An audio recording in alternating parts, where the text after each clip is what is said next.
Now, obviously, the Voltron, that's got to be a big feather in your hat. Which came first? The idea that you were going after Voltron or the Morphers? Did you get the Morphers and say, man, that would be great for Voltron? Or did you start talking to Voltron and go, oh, we need something to do?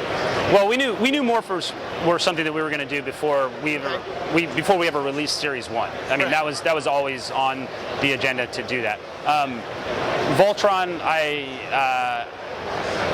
trying to remember when we announced that license. It was back around Gamma, and I think it was about, I want to say a month or two before that when we actually signed the agreement, or it might have been much closer to that. Yeah. Brent would be the guy to remember. But no, Voltron definitely came after, but it worked perfectly with what we were going to do, and the sequence of it worked as well too, because we were already playtesting and developing the Morphers. We knew exactly how we would handle Voltron. Well, not exactly, because in Voltron there's 5.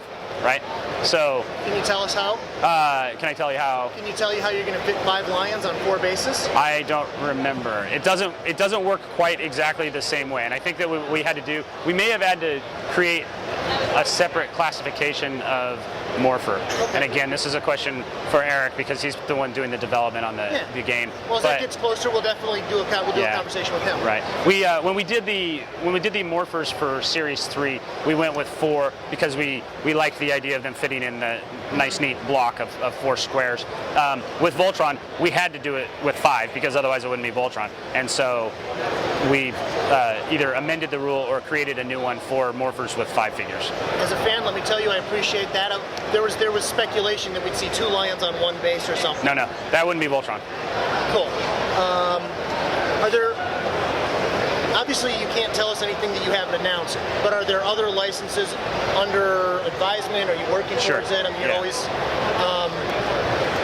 Is there anything anywhere close, or are you just in negotiations with a bunch of people? Or? Right now, what we're doing is exploring our options. We're not a company that's really designed to exploit licenses as a common practice. So the licenses that I kind of say that we're inviting them into Monsterpocalypse, right? As almost like guest stars, as opposed to other companies where their whole game is the license. Monsterpocalypse is an original IP, and that's the sort of dominant brand here. But we did design it in mind of bringing licenses in that we thought complemented the setting or that the players that are playing Monsterpocalypse would be fans of. So Voltron was literally the first one that we wanted to see happen. We have a great love for the character and the IP amongst the office, and so we're looking at other ones. I think that if and when we do those, it'll be after Voltron comes out that we announce them, because certainly we want to see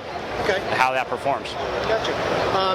Is there anything that we've missed talking about Monsterpocalypse or Privateer Press that maybe our fans who are rabid Monpoc fans, Monsterpocalypse fans, what might be out there that we may not be aware of because we're a little focused on this one? Well, we've got the. We did manage to get the Series 3 strategy guides released from Homeland Security, so that was a good thing. I think in fact, we've been selling them here at the show. Yeah. As far as other things that you might not be aware of, I don't think so. I think that we've been pretty up to date on all of the news for Monsterpocalypse. I think the best thing is just to stay tuned on the website and watch for the previews that we'll be seeing in on Series 4. Oh, there's one little thing. I don't know how much this has gotten around yet, but we are Series 4 introduces a new mega form called the Quantum form, and that's I think the first Quantum mega form that we've done is King Kondo, and that's a pretty neat type of mega. And again, it's going to escape me exactly how that works, but rather than it just being a different kind of mega form, each of the Quantums have sort of a theme going, and that'll be revealed once we are able to show more about the abilities that King Kondo has. Now, are all of the monsters, is for every alpha there's a ultra, there's a mega, and is there going to be a quantum for all of them, or is it going to be? I don't believe that we're doing a quantum for each one. Okay. I think the quantums are more on a select basis. And those are a little bit harder to come by. I mean, harder to come by, but not. This isn't like now. But those are still going to be event driven. They're going to be like the megas. Absolutely, They're not yeah. going to be, they're not going to be blind draws in the boosters. Right. Cool. Okay. Well, listen, Matt, thank you very much for taking the time to talk to Absolutely. us. It's been a pleasure. It's my pleasure. Thank you, Terrence.